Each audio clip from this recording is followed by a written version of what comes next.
Hello everyone, welcome back another day of Springboard series। आज का topic of the day है interceptor. आज के लेक्चर में हम देखेंगे इंटरसेप्टर क्या होते हैं और क्यों यूज करते हैं। अगर आप प्रीवियस लेक्चर देखा हो फिल्टर का, आज टॉपिक समझना काफी इजी हो जाएगा। इंटरसेप्टर फिल्टर के जैसे ही होते हैं, लेकिन आज के लेक्चर में समझेंगे कि फिल्टर से कैसे डिफरेंट है, क्या टास्क हम फिल्टर में परफॉर्म कर सकते हैं और इंटरसेप्टर में क्या कर सकते हैं। सारी चीजें आज के लेक्चर में देखेंगे। तो लेट्स गेट स्टार्ट। समझते हैं कि फिल्टर अभी तक क्या करता है। और फिल्टर लेक्चर याद हो तो उसमें हमने देखा था कि फिल्टर किस लिए यूज करता है। वो कुछ जेनरिक टास्क परफॉर्म करने के लिए, कॉमन टास्क परफॉर्म करने के लिए, जो कि सारे कंट्रोलर में वो कॉमन हो। अगर सारे एंड पॉइंट पर अगर कुछ कॉमन टास्क परफॉर्म करना हो, हम कहाँ पे करते थे, फिल्टर में करते थे। एचटीटीपी रिक्वेस्ट में कुछ ऐड करना हो, कोई हेडर ऐड करनी हो या फिर कुछ एचटीटीपी रिस्पॉन्स में कुछ ऐड करना हो, तो वो सारी चीजें फिल्टर में करते थे, जो कि सारे कंट्रोलर मेथड के लिए जेनरिक होता था। वो कंट्रोलर स्पेसिफिक नहीं होता था, वो जेनरिक चीजें करते थे जो कि सारे कंट्रोलर के मेथड में हमें करनी हो। तो हम सारे कंट्रोलर में जाके एक एक करके उसे एडिट ना कर रहे, उस वजह से हम क्या इसको फिल्टर में कर रहे थे। और हमारा फिल्टर कहाँ से रहता था हमारे फ्लो में, हमारा क्लाइंट पे रिक्वेस्ट आता था। क्लाइंट से जाने के बाद कहाँ जाता था, वो सबसे पहले हमारे फिल्टर पे जाता था। फिल्टर के बाद वो डिस्पैचर के पास जाता था, डिस्पैचर के पास, डिस्पैचर सर्वलेट। तो यहाँ पे क्या होता है, हमारा फिल्टर डिस्पैचर सर्वलेट से पहले आता था।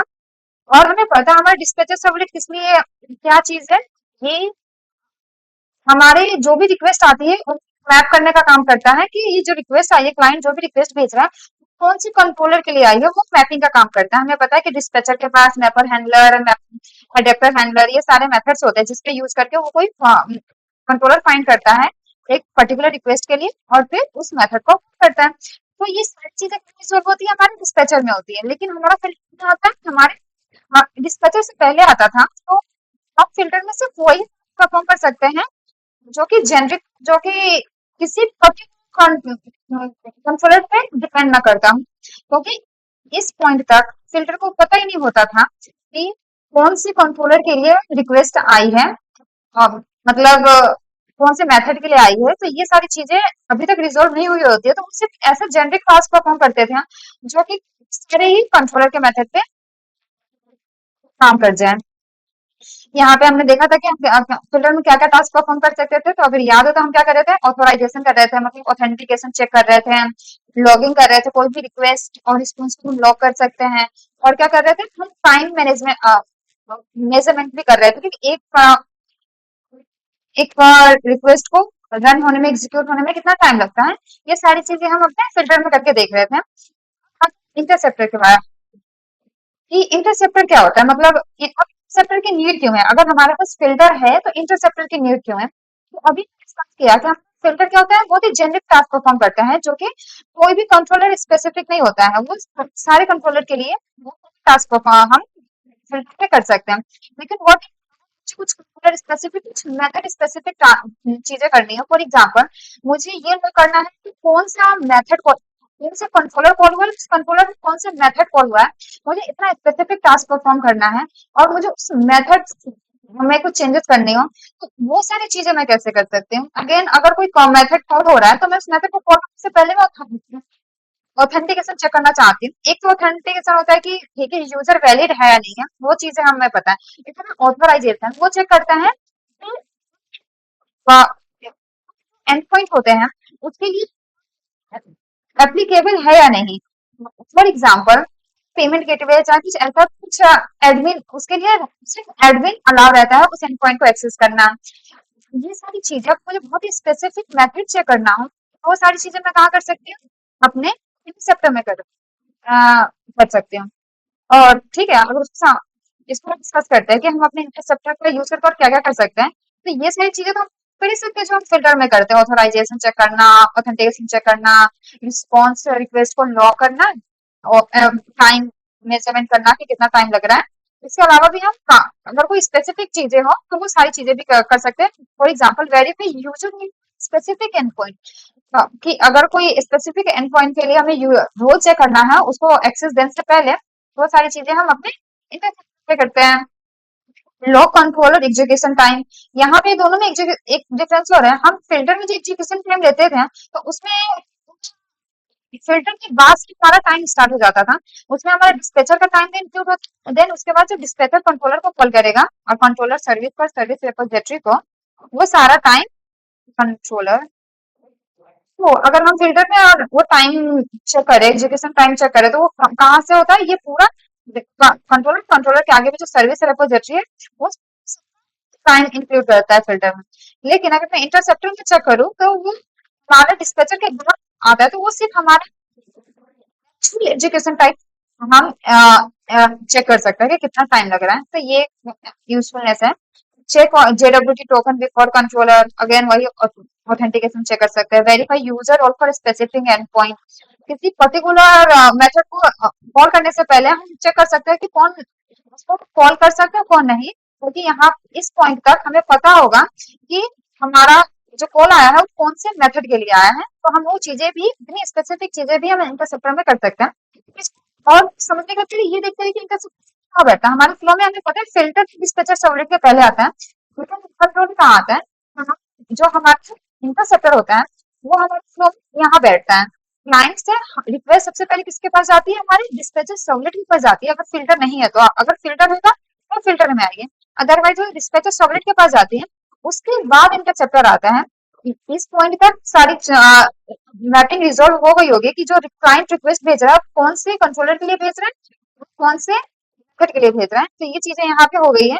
उसके बाद इंटरसेप्टर को कॉल करते हैं, वहां पे हम बहुत स्पेसिफिक टास्क परफॉर्म कर सकते हैं। मैं बहुत स्पेसिफिक मेथड को लॉक कर सकती हूँ, कंट्रोलर को लॉक कर सकती हूँ, और जैसे स्पेसिफिक एंड पॉइंट के लिए भी चेक कर सकती हूँ कि कौन अलाउ है कौन अलाउ नहीं है। तो ठीक है, ये सारी चीजें मैं इंटरसेप्टर में कर सकती हूँ। फिर उसके बाद मेरा कंट्रोलर कॉल होगा, कंट्रोलर सर्विस को कॉल करेगा रेपोजिटरी। तो समझ आए कि हमारा इंटरसेप्टर फ्लो में कहाँ फिट बैठ रहा है। ओके, अब मैं और डिटेल में समझाओ कि मतलब हमारा जो फ्लो होता है वो काम कैसे करता है। यहाँ पे मैंने कुछ लिख रखा है, यहाँ पे क्या लिखा हुआ है, फिल्टर रन सर्वलेट लेवल। हमने लास्ट लेक्चर में डिस्कस किया था, जो हमारा फिल्टर होता है वो हम सर्वलेट प्रोवाइड करता है, वो सर्वलेट एपीआई के थ्रू आता है, एमएससी के पास नहीं होता है, इसलिए डिस्पैचर सर्वलेट से पहले अपीयर होता है ना। जो हमारा वो होता है वो हमारे डिस्पैचर सर्वलेट से पहले आता है, ये फिल्टर हमारे सर्वलेट प्रोवाइड करता है, ये स्प्रिंग एमएससी का पार्ट नहीं होता है। और ये काफी जेनरिक चीजें प्रोवाइड करता है जो कि हमारे कंट्रोलर से रिस्पेक्टिव होते हैं, मतलब नहीं, अगर हमारे कंट्रोलर के लिए सेम रहते हैं। फिल्टर का मेन यूसेज यही है, या तो ऑथेंटिकेशन चेक करना या कुछ ऐसे टास्क परफॉर्म करना जो कि हमें सारे कंट्रोलर के मेथड में करना, मतलब मस्ट है, मतलब मैंडेटरी है, तो हम सारे कंट्रोलर में जाके ना करें, उससे बेटर हम फिल्टर में कर दे, क्योंकि कोई भी रिक्वेस्ट आती है वो फिल्टर से होते हुए जाती है, तो रिस्पॉन्स भी फिल्टर से होते हुए जाती है। इसमें चीज यूज करके वो काम हम यहाँ पे कर सकते हैं। कोई भी रिक्वेस्ट आ रही है तो उसको हम यहाँ पे मॉडिफाई करके देन आगे पास करें, तो हमें कंट्रोलर में ना करके डायरेक्ट यहाँ पे कर लेते हैं। अब ठीक है, वो तो फिल्टर का काम हुआ।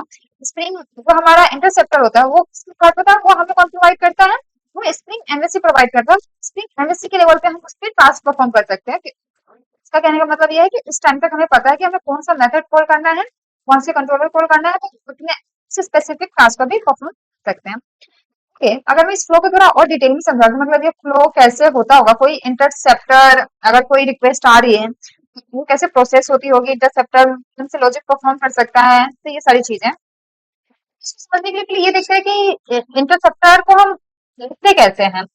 हमने फिल्टर पता है, हम फिल्टर के लिए क्या करते थे, फिल्टर का पैकेज बनाते थे और एक सर्वलेट फिल्टर करके हमारे पास, एचटीटीपी फिल्टर करके हमारे पास, सॉरी डायरेक्ट फिल्टर, हमने देखा कि हमारा जो फिल्टर होता है उसको हम कैसे लिखते हैं, उसके लिए हम पहले तो एक पैकेज बनाते हैं, उसके अंदर हम बहुत सारे फिल्टर्स लिख सकते हैं, और वहां पे हम एक फिल्टर इंटरफेस को एक्सटेंड करते थे और दो फिल्टर को ओवरराइड करते थे। वो फिल्टर क्या करता था, नेक्स्ट फिल्टर को कॉल कर देता था। ये प्रीवियस लेक्चर में देखे, फिल्टर का पार्ट है। इंटरसेप्टर को कैसे यूज करते हैं तो उसको समझते हैं। यहाँ पे अगर मैं थोड़ा ओवरव्यू दूं तो इंटरसेप्टर को यूज करने के लिए अगेन हमें इंटरसेप्टर का पैकेज बनाना होगा, और फिल्टर जैसे जैसे हम मल्टीपल फिल्टर बना सकते हैं उसी तरह मल्टीपल इंटरसेप्टर भी बना सकते हैं, टास्क स्पेसिफिक।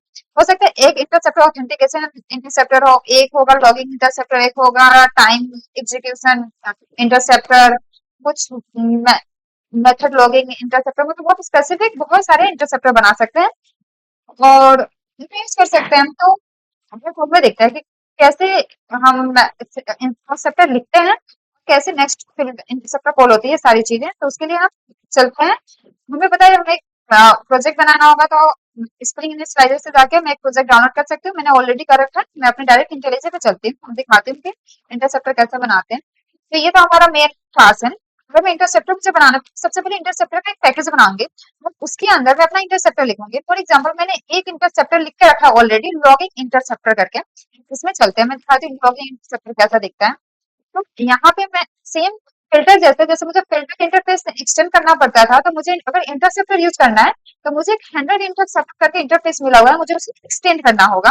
अगर मैं इसके अंदर जाऊं, तो इसके अंदर मुझे कितने मेथड्स मिले हुए हैं? 3 मेथड दिए गए हैं। ये सारे क्या है, डिफॉल्ट टाइप है। इसका मतलब क्या है, हम इनको ओवरराइड कर भी सकते हैं और नहीं भी कर सकते, क्योंकि डिफॉल्ट टाइप है। ऐसा कुछ मैंडेटरी नहीं है कि हमें तीनों को ही ओवरराइड करना है। कर भी सकते हैं, नहीं हो सकता मैं एक को करूँ, हो सकता है मैं दो को करूँ, तीनों को भी कर सकती हूँ, हाँ एक को भी नहीं कर सकते। तो समझ आए, मतलब ऐसा कुछ इम्पोर्ट नहीं करना। ओके, आप समझते हैं कि हाँ ये मेथड्स क्या है। एक प्री हैंडल के मेथड है, एक पोस्ट हैंडल और एक आफ्टर कॉम्प्लीशन है। ये नाम से थोड़ा सेंस बन रहा है कि क्या कहना मतलब होगा। ओके, तो ठीक है, मतलब 3 इसमें फिल्टर है, प्री हैंडल करके, पोस्ट हैंडल करके और आफ्टर कंप्लीशन। अगर प्री हैंडल में चलो तो क्या क्या चीजें लेता है, एक एचटीटीपी सर्वलेट रिक्वेस्ट लेता है, एचटीटीपी रिस्पांस लेता है, ऑब्जेक्ट हैंडलर रहता है। ओके, अगेन इसमें वही एचटीटीपी सर्वलेट रिक्वेस्ट, रिस्पांस और हैंडलर, और एक एक्स्ट्रा चीजें लेता है मॉडल व्यू करके। और इसमें चले तो ये रिक्वेस्ट रिस्पांस और हैंडलर तो है, साथ ही साथ एक एक्सेप्शन करके है। अब अपने इंटरसेप्टर पे चलते हैं और समझते हैं कि ये क्या है। लॉगिंग इंटरसेप्टर पे आऊं मैं, तो अब समझते हैं कि ये कैसे काम करता है। तो मैंने किसको ओवरराइड किया, सबसे पहले मैंने प्री हैंडलर को ओवरराइड किया है, और ये एक रिक्वेस्ट रिस्पांस और हैंडलर पास किया है। उसमें से ये हैंडलर क्या होता है, तो हैंडलर हैंडलर कुछ है, हैंडलर हम समझ सकते हैं, कंट्रोलर समझ सकते हैं। ये हैंडलर कंट्रोलर ही है, मतलब यहाँ पे हम हैंडलर के कंट्रोलर दिखा रहे हैं और इसको टाइप ऑब्जेक्ट ले रहे हैं। लेकिन क्वेश्चन आता है कि हैंडलर, ओके मैं यहाँ पे थोड़ा अच्छे से समझाती हूँ ये हैंडलर क्या है। अगर मैं यहाँ पे आऊँ, तो मैं हैंडलर को दिखाती हूँ। हैंडलर हैंडलर क्या है, हैंडलर कुछ नहीं, कंट्रोलर को ही कहते हैं कंट्रोलर। का क्वेश्चन आता है कि फिर कंट्रोलर क्यों नहीं कहते, हैंडलर क्यों कहते हैं? क्योंकि यहाँ पे हम स्प्रिंग एमवीसी है, ये सिर्फ और रेस्ट एपीआई एप्लीकेशन ही बनाता है। हमारा स्प्रिंग एमवीसी काफी टाइप के एप्लीकेशन बनाने में यूज होते हैं। हम स्प्रिंग एमवीसी का यूज करके वेबसाइट बना सकते हैं, रेस्ट एप्लीकेशन बना सकते हैं। तो यहाँ पे अगर स्प्रिंग एमवीसी डिफरेंट एप्लीकेशन बना सकता है, तो यहाँ पे हो सकता है कि हमारा हैंडलर, अगर मैं रेस्ट एप्लीकेशन बना रही, तो यहाँ पे मेरा हैंडलर क्या, मेरा कंट्रोलर हो, जो कि अभी कंट्रोलर जैसे बिहेव करेगा। अगर मैं स्प्रिंग एमवीसी का यूज कर रही हूँ, मैं वेबसाइट बना रही हूँ, उस केसेस में मेरा हैंडलर क्या होगा, उस केस में मेरा हैंडलर होगा मेरा स्टैटिक रिसोर्सेज, स्टैटिक रिसोर्सेज। इस केस में हम क्या करते हैं, एक स्टैटिक फाइल रिटर्न करते हैं, है ना। तो ये है, इसलिए इसका हमने नाम जेनेरिक हैंडलर दे रखा है, क्योंकि हमारे स्प्रिंग एमवीसी कोई एक टाइप का प्रोजेक्ट नहीं बनाता है, एप्लीकेशन नहीं बनाता है, वो काफी टाइप का बनाते थे। इसलिए डिपेंड करता है कि, इसलिए हमने इसका नाम कॉमन नाम हैंडलर दिया है, और डिपेंड करता है कि हमारा एप्लीकेशन किस टाइप का है, और उस हिसाब से हम उसको यूज कर सकते हैं। अगर मेरा रेस्ट एप्लीकेशन है, तो मैं उसको हैंडलर को कंट्रोलर के जैसे यूज करूंगी, अदरवाइज वो स्टैटिक रिसोर्स जैसे मैं यूज कर सकती हूँ। तो हैंडलर यही होता है। ओके, अब चलते हैं अपने जल्दी पे और आगे देखते हैं। तो हैंडलर समझ में आ गया। मैं हैंडलर इसी, क्योंकि ये कंट्रोलर है, अभी मैंने बताया कि हैंडलर क्या है, कंट्रोलर है, तो इस हैंडलर, लेकिन ये क्या है, बहुत ही जेनरिक कर दिया है मुझे ऑब्जेक्ट का। तो मुझे इसको क्या करना होगा, पहले इसको कास्ट करना होगा, टाइप कास्ट करना होगा अपने कंट्रोलर में। मैं हैंडलर मेथड में टाइप कास्ट करना होगा, जो कि मुझे एक्चुअल कंट्रोलर प्रोवाइड करता है।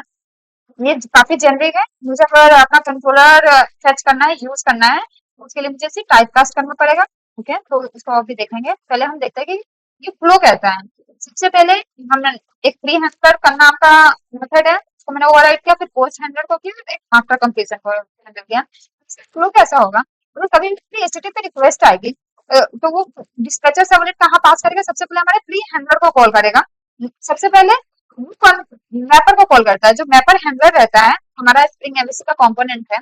इसको समझाने के लिए सबसे पहले मुझे एक डायग्राम दिखाती हूँ मैं। अगर मैं यहाँ पे आऊँ, तो ये फ्लो समझते हैं काम कैसे करता है। क्लाइंट अगर कुछ भी रिक्वेस्ट भेजता है तो सबसे पहले डिस्पैचर सर्वलेट के पास जाती है, और डिस्पैचर सर्वलेट किसको पास करता है? ये हमारे मैपर हैंडलर को करता है। हमने देखा था अपने एमबीसी लेक्चर में, स्प्रिंग एमबीसी में, कि हमारे पास बहुत सारे कंपोनेंट्स होते हैं जो कि हमें स्प्रिंग एमबीसी प्रोवाइड करती है, जैसे कि मैपर हैंडलर, अडेप्टर हैंडलर, ये सारे हेल्प करते हैं हमें कंट्रोलर और कंट्रोलर के मेथड को रन करने के लिए। मैपर हैंडलर का काम क्या रहता है? मैप करना कि जो रिक्वेस्ट आई है, जो गेट एपीआई स्टूडेंट आई है, वो कंट्रोलर के किस मेथड कॉल करना है, मतलब कौन सी कंट्रोलर के लिए आई है, हमें पता चल गया ठीक है स्टूडेंट के लिए आई है, तो उसमें भी कौन से मेथड को कॉल करना है। ये सारी चीजें किसका काम है? मैपर हैंडलर का काम है मैप करने का। मैपर हैंडलर जो होता है वो सारी चीजें भी कर लेता है कि कौन सी रिक्वेस्ट आई है, कौन से कंट्रोलर के लिए आई है, कौन से मेथड के लिए आई है, वो सारी चीजें इसको रिटर्न कर देता है, हमारे डिस्पैचर सर्वलेट को बता देता है कि ठीक है इसके लिए कॉल आई है। फिर डिस्पैचर सर्वलेट किसको कॉल करता है? फ्री हैंडलर को कॉल करता है, जो कि हमारा इंटरसेप्ट का मेथड है। फ्री हैंडल इसको कॉल करता है। इस पॉइंट तक मुझे पता है कि मेरा ऑब्जेक्ट, मतलब जो रिक्वेस्ट आई है वो कौन से कंट्रोलर के लिए आई है और उसका मेथड कौन कौन से मेथड के लिए आई है। तो यहाँ पे मैं तो रिक्वेस्ट अब फ्री हैंडलर पे जाएगी और यहाँ पे मैं कुछ स्पेसिफिक टास्क परफॉर्म कर सकती हूँ। फॉर एग्जांपल मैं लॉक कर सकती हूँ, रिक्वेस्ट को लॉक कर सकती हूँ, मेथड को लॉक कर सकती हूँ, कंट्रोलर को लॉक कर सकती हूँ, या फिर कुछ भी जो भी मुझे लॉजिक लिखना है वो कंट्रोलर कॉल होने से पहले वो मैं सारी चीजें अपने फ्री हैंडलर में लिखती हूँ।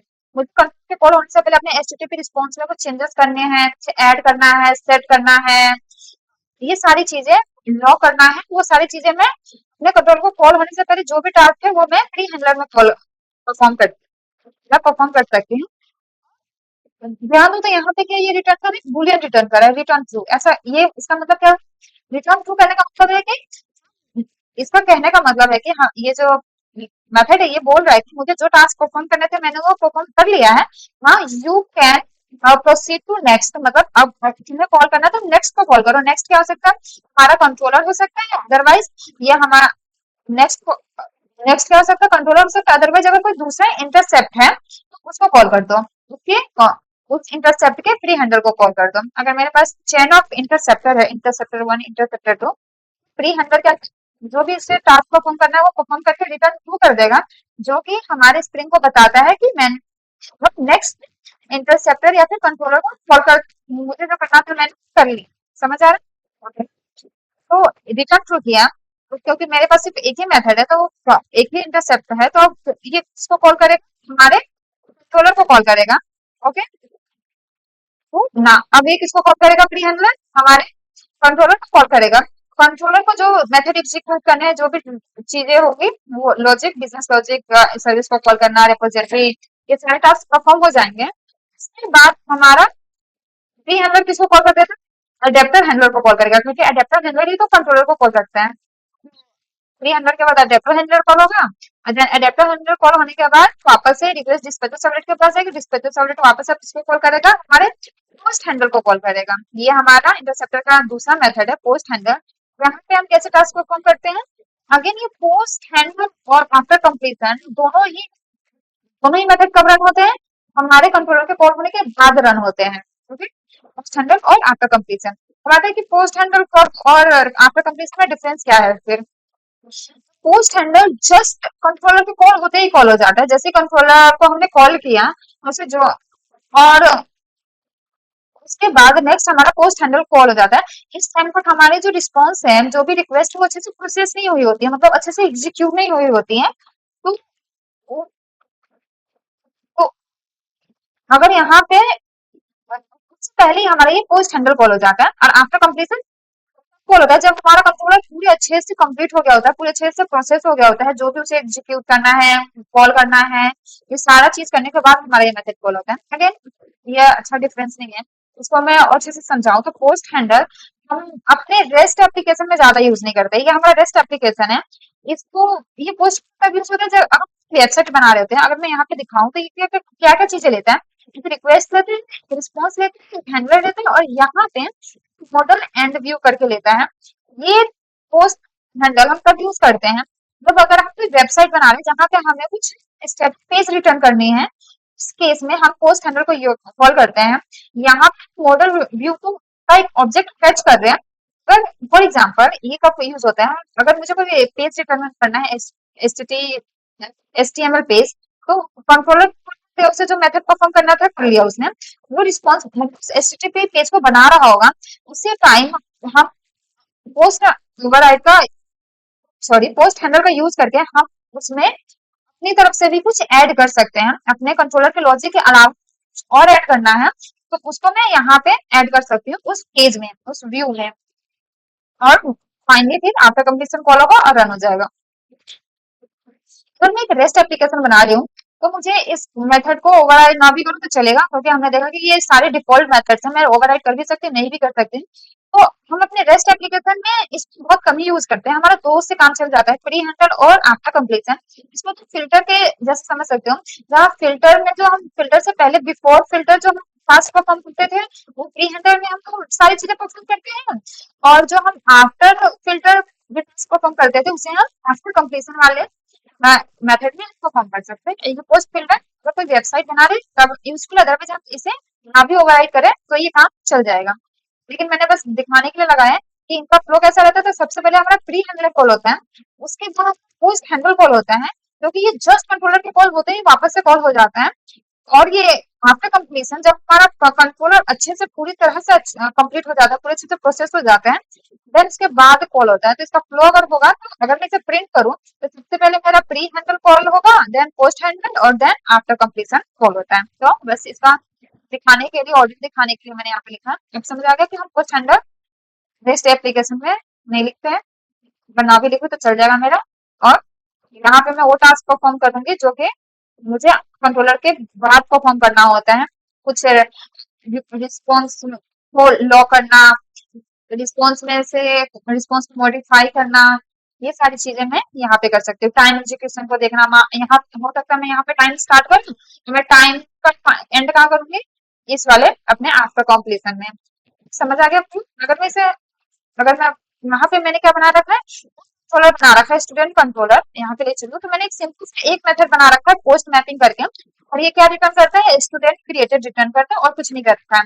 रेस्ट कंट्रोलर लिखा हुआ है यहाँ पे, इसका ये जो हमारा मैपिंग एक एंड पॉइंट का यूआरएल ये है एपीआई स्टूडेंट्स, बस ये सिंपल सा एक मेथड है पोस्ट मैपिंग क्रिएट स्टूडेंट करके। ओके, और कुछ नहीं किया मैंने। ठीक है, क्वेश्चन आता है कि अगर मैं अपने इसको रन करती हूँ तो फ्लो कैसा होगा, क्या ये इंटरसेप्टर काम करेंगे, ये रन होगा, ये प्री हैंडलर हो जाएगा, ये पोस्ट हैंडलर क्या मैं इसे अब रन कर सकती हूँ जैसे फिल्टर में करते हैं? तो आंसर ये नहीं है, अभी ये काम नहीं करेंगे, क्योंकि ऑल्दो हमने इसमें कंपोनेंट बनाए लेकिन स्टिल ये अभी एग्जीक्यूट नहीं होंगे, क्योंकि ये जो इंटरसेप्टर होते हैं इन्हें हमें रजिस्टर करना होता है। इंटरसेप्टर का एक अपना एक इन्हें पहले हमें कॉन्फ़िगर करना होगा, रजिस्टर करना होगा, तभी ये काम कर सकते हैं। तो उसके लिए हमें क्या बनाना है, एक ना और वेब कॉन्फ़िग करके एक फाइल बनानी होती है, वहां पे इनको रजिस्टर करना होता है जितने भी इंटरसेप्टर हैं। फॉर एग्जाम्पल अभी तो मेरे पास सिर्फ एक ही इंटरसेप्टर है, लॉगिंग इंटरसेप्टर। अगर मेरे पास बहुत सारे इंटरसेप्टर होंगे, ऑथेंटिकेशन इंटरसेप्टर, टाइम, तो ये सारे को मुझे क्या करना होगा, पहले रजिस्टर करना होगा अपने कॉन्फ़िगरेशन फाइल में। तो मैंने यहाँ पे कॉन्फ़िगरेशन फाइल बना रखा है जिसका नाम है वेब कॉन्फ़िग, एक कॉन्फ़िग फोल्डर बना रखा है, उसके अंदर एक वेब कॉन्फ़िग फाइल है। आप इसमें चलो तो मैं क्या कर रखी हूँ, इसको मैंने कॉन्फ़िगरेशन एनोटेशन, इसको थोड़ा मैं ज़ूम करती हूँ। यहाँ पे हमने एक मैंने क्या लिख रखा है, क्योंकि कॉन्फ़िगरेशन फाइल है तो मैंने ये एनोटेशन लिख रखा है, कॉन्फ़िगरेशन फाइल है। और क्या करना है, मैंने एक इम्प्लीमेंट किया है वेब एमएससी कॉन्फ़िगर करके। ओके, अगर मैं इसके अंदर चलो तो कौन कौन से मेथड है, बहुत सारे मेथड है, configuration, path match, configuration content, तो लेकिन मैं इसमें सारे डिफॉल्ट है तो जरूरी नहीं, हमें नीड नहीं है सिर्फ ओवरराइड करना। सिर्फ मैं एक मेथड को ओवरराइड करूंगी जिसका नाम है ऐड इंटरसेप्टर्स। ये क्या करता है, ये क्या लेता है, इंटरसेप्टर रजिस्ट्री एक क्लास लेता है, और जिसका यूज करके हम इसको रजिस्टर करेंगे अपने इंटरसेप्टर को। मतलब एक इंटरसेप्टर क्लास है जो कि सारे हमारे एप्लीकेशन में जो भी हमने इंटरसेप्टर यूज किए उनको रजिस्टर करता है एक जगह। तो मैं सिर्फ ये वाला मेथड ओवरराइड करूंगी ऐड इंटरसेप्टर करके। ओके, चलते हैं अपने वेब कॉन्फ़िग क्लास में, इसको मैं हटा देती हूँ, इसको भी हटा देते हैं। तो यहाँ पे हमने क्या कर रखा है, ऐड इंटरसेप्टर को ओवरराइड कर रखा है, और ये क्या लेता है, एक इंटरसेप्टर रजिस्ट्री लेता है। मेरे पास क्योंकि सिर्फ एक ही इंटरसेप्टर है, लॉगिंग इंटरसेप्टर, तो मुझे इसको ऐड करना है, इसकी रजिस्ट्री करनी है। तो मुझे पहले इसका यहाँ पे बनाना होगा ऑब्जेक्ट। तो मैंने इसको कैसे डिपेंड इसको इंजेक्ट किया अपने क्लास में, डिपेंड कंस्ट्रक्टर डिपेंड इंजेक्शन किया है, कंस्ट्रक्टर डिपेंडेंसी इंजेक्शन किया है, जहाँ पे मैंने लॉगिन फिटर का इंस्टेंस बनाया है और उसको यहाँ पे इसका डिपेंडेंसी इंजेक्शन करा है।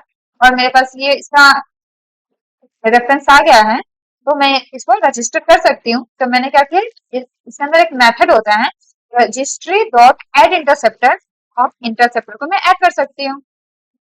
समझ आया कि मतलब हम इसको डायरेक्ट रन नहीं कर सकते, हमें इंटरसेप्टर को पहले एक जगह रजिस्टर करना होगा इंटरसेप्टर एड इंटरसेप्टर मेथड के अंदर, ओके। देन उसके बाद हम इसे यूज कर सकते हैं। तो मैंने सारे कॉन्फ़िगरेशन कर लिया है। ये एक ही बार करना होता है, ऐसा कुछ वो नहीं है। ये सारी चीजें एक ही बार परफॉर्म करनी होगी, बार बार नहीं। तो इसको देख के इतना नर्वस होने की जरूरत नहीं। ठीक है, अब समझ आ गया क्या क्या किया। अभी तक हमारा फ्लो क्या है, मैंने एक स्टूडेंट कंट्रोलर बना रखा है, एक लॉगिंग इंटरसेप्टर बना रखा है, जहां पे मैं क्या कर रही हूँ, अभी कुछ नहीं कुछ कर रही, अभी जस्ट मैं फ्लो दिखाने के लिए प्रिंट कर रही हूँ, ये काम कर रहे कि नहीं कर रहे। अब सबसे पहले कौन सा मेथड कॉल होगा, ये सारी चीजें दिखाने के लिए बस लिखा है मैंने। और क्या कर रहे हैं, यहाँ पे बस एक वेब कॉन्फ़िग करके यहाँ पे मैंने अपने जो भी इंटरसेप्टर है उसको रजिस्टर किया है, और कुछ नहीं। चलते हैं अपने इंटरसेप्टर मेन क्लास में और इसको रन करते हैं।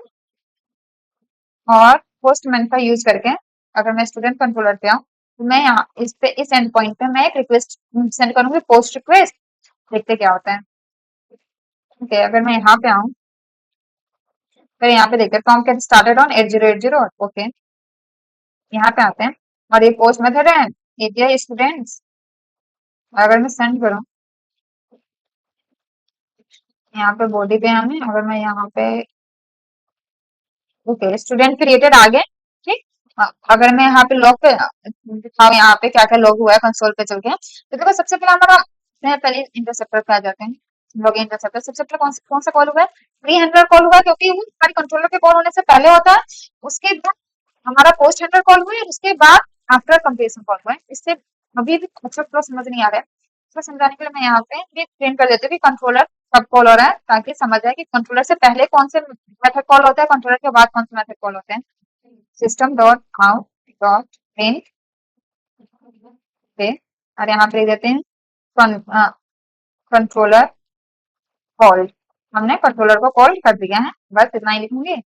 और वापस से इसको चलते हैं, रीरन करेंगे और वो देखते हैं। यहाँ पे आते हैं,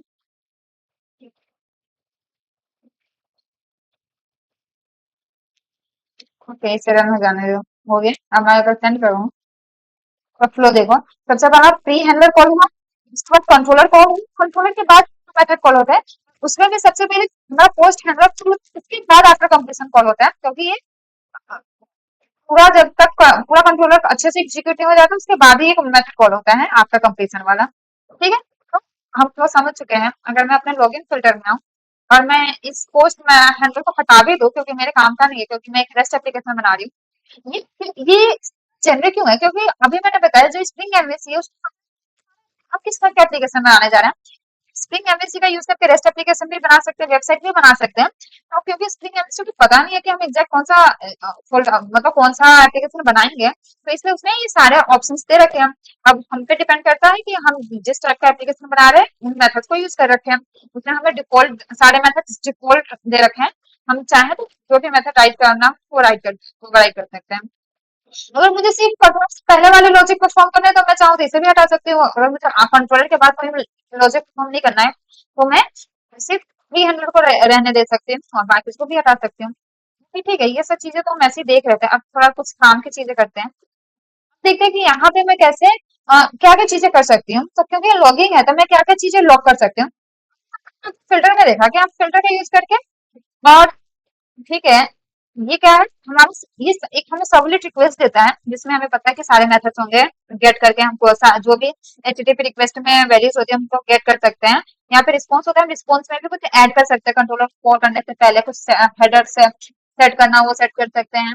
अब ये ऑब्जेक्ट हैंडलर क्या देता है, अभी मैंने बताया कि सोलर होता है। अगर रेस्ट एप्लीकेशन बना रहे हो तो यहाँ पे क्या है, ये जेनरिक कंट्रोलर है, नॉट एग्जैक्ट, लेकिन ये अगर मुझे एग्जैक्ट कंट्रोलर को कॉल करना है तो पहले मुझे इसको क्या हैंडल मेथड में इसको टाइपकास्ट करना हो, देन उसके बाद में मैं उसका यूज करके अपना स्पेसिफिक कंट्रोलर को लॉक कर सकती हूँ और कौन सा मेथड हमारा इसे भी लॉक कर सकती हूँ। तो ये चीजें देखते हैं।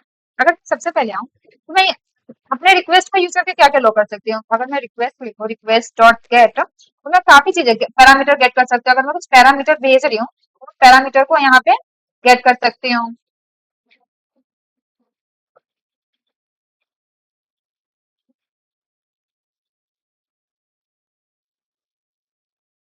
लेकिन अभी तो मैं कुछ पैरामीटर नहीं भेजी तो इसको हम अभी हटा देते हैं। और क्या क्या गेट कर सकते हैं, गेट पाथ इन्फो, कौन सा पाथ से आ रहा है, कुकीज, हेडर गेट कर सकती हूँ। अगर मैं कुछ हेडर भेज रही हूँ तो फॉर एग्जांपल मैंने कुछ हेडर भेजा, हेडर का नाम मानो कि मैं शायद कुछ टोकन भेजूं तो मैं यहाँ से गेट कर सकती हूँ, या कुछ एपीआई भेजूं तो उसको मैं यहाँ से गेट करके देख सकती हूँ। अब रिक्वेस्ट डॉट गेट मैं क्या क्या चीजें देख सकती हूँ, गेट यूआरआई, कौन सा गेट रिक्वेस्ट यूआरआई कि मतलब हम कौन सी यूआरआई के लिए रिक्वेस्ट आई है। तो ये सारी चीज ये जेनरिक है, ये मैं पहले भी कर सकती थी। मैं पहले दिखा रही थी मैं जेनरिक चीजें भी लॉक कर सकती हूँ और बहुत स्पेसिफिक चीजें भी लॉक करूंगी। और क्या गेट कर सकती हूँ, कुछ हेडर अगर मुझे कुछ मिल रहा है तो मैं हेडर को लॉक कर सकती हूँ। फॉर एग्जांपल अगर मैं टोकन सेंड करूँ तो टोकन के हेडर को लॉक कर सकती हूँ कि कौन सा टोकन, सॉरी टोकन, ओके। और क्या चीज कर सकते हैं, थोड़ा हम रिस्पॉन्स का देख लेते हैं। अगर मुझे रिस्पॉन्स में कुछ चीजें ऐड करनी है तो मैं रिस्पॉन्स में भी सेट हेडर करके कुछ लिख सकती हूँ। यहाँ पे मैं रिस्पॉन्स में कुछ हेडर ऐड कर सकती हूँ। अब देखते हैं कि अभी तक तो ये जेनरिक काम कर रहे हैं जो कि हर बार फिल्टर में भी कर लेते हैं। तो हम समझते हैं इंटरसेप्टर की असली पावर, उसको हम कैसे कर सकते हैं। मान लो कि मुझे ये ड्रॉ करना है कि जो रिक्वेस्ट आ रही है वो कौन सी कंट्रोलर के लिए आई है और उस कंट्रोलर में कौन से मेथड को कॉल करेंगे। फॉर एग्जांपल मेरे कंट्रोलर में अभी तो एक ही मेथड है क्रिएट स्टूडेंट करके। अगर मेरे पास दूसरा एक और मेथड रहता सेव स्टूडेंट करके ऐसा, तो कंट्रोलर के अंदर अगर कुछ इस एपीआई के लिए रिक्वेस्ट आ रही है तो पहले तो ये फाइंड मैप करना कि कौन से कंट्रोलर के लिए आई है। बहुत सारे कंट्रोलर हो सकते हैं, आप मुझे स्टूडेंट का कंट्रोलर है, हो सकता है टीचर का कंट्रोलर हो और बहुत सारे यूजर्स का कंट्रोलर हो। तो पहले तो ये आइडेंटिफाई करना कि कौन सी कंट्रोलर के लिए रिक्वेस्ट आई है। उसके बाद कौन से कंट्रोलर में कि कौन से मेथड के लिए रिक्वेस्ट आई है, जो पर्टिकुलर रिक्वेस्ट मैं भेजूंगी पोस्ट क्रिएट स्टूडेंट वाला, वो यहाँ पे भी प्रिंट करना चाहते हैं कौन से मेथड के लिए। फॉर एग्जाम्पल मैं print create student method call हुआ है, अगर मैं मेथड को लॉक करना चाहूंगी तो वो कैसे करूंगी, तो हैंडलर का यूज करके। अगर मैं अपने लॉगिन इंटरसेप्टर में आऊँ तो यहाँ पे क्या है, एक मुझे हैंडलर मिला हुआ है, इसको पहले मुझे टाइपकास्ट करना होगा किसमें, हैंडलर मेथड में करके हैंडलर मेथड, हैंडलर मेथड, और इसको मैं क्या लिख सकती हूँ, मेथड बोल देती हूँ। और यहाँ पे हैंडलर मेथड, और किसको मुझे टाइप पास करना है अपने, और हैंडलर को टाइप पास करना है हैंडलर। ठीक, तो मैंने यहाँ पे टाइप पास कर लिया। अब मैं इस हैंडलर का यूज करके यहाँ पे अब मुझे स्पेसिफिक कंट्रोलर मिल जाएगा। अब मैं यहाँ से क्या कर सकती हूँ, अपने इस मेथड का यूज करके, और क्योंकि ये इस तरह से भी लिख सकते हैं टाइप पास करके डायरेक्ट मैं यहाँ से क्या कर सकती हूँ, मेथड डॉट गेट गेट बिन टाइप, और बिन टाइप में से मैं क्या गेट कर सकती हूँ, गेट नेम वो मैं फेच कर सकती हूँ। इस तरह से मैं इसको लॉक, मुझे ये क्या दे देगा, मुझे मेरा कंट्रोलर दे देगा कि कौन सी कंट्रोलर की रिक्वेस्ट आई है। फॉर एग्जांपल मेरे स्टूडेंट कंट्रोलर के लिए आई है तो यहाँ पे मेरा पूरा एड्रेस आ जाएगा कि मैं इसको लॉक कर सकती हूँ। और अगेन इसके अंदर में भी जाके मैं किसको ये भी लॉक फाइंड आउट कर सकती हूँ। For example method dot gate, और मैं किसको कॉल कर सकती हूँ, get method dot get name. यहाँ पे मैं कौन सी मेथड के लिए आया है उसको भी मैं लॉक कर सकती हूँ। अगर मैं इसे प्रिंट करके दिखाऊं, यहाँ पे मैंने हैंडलर का पहले तो टाइपकास्ट किया क्योंकि ऑब्जेक्ट है, काफी जेनरिक है, मुझे कंट्रोलर भी यूज करना था। तो पहले उसको मुझे मैं हैंडलर मेथड में मैंने उसे टाइपकास्ट किया, ये इसे कंट्रोलर समझ सकते हैं। मैं उस क्या कर रही हूँ, हैंडलर मेथड को में से मैं क्या फाइंड गेट कर रही हूँ, bean type dot get name. ये हमारा जो बीन टाइप है उसका नाम क्या है, मुझे नाम बता दो, और उसमें कौन सा मेथड कॉल हो रहा है, गेट मेथड, उसका नाम बता दो। और अगर मैं इसे रन करूं तो इसको करके देखते हैं। अगर मैं अपने इस पे जाऊँ, इसे रीरन करूं और फिर से रिक्वेस्ट भेजूं यहाँ पे अपने पोस्टमैन पे आते हैं, अगर पोस्ट रिक्वेस्ट भेजती हूँ मैं इस URI पे, तो क्या क्या देखते हैं क्या क्या प्रिंट होता है। स्टूडेंट क्रिएटेड प्रिंट हो गया है।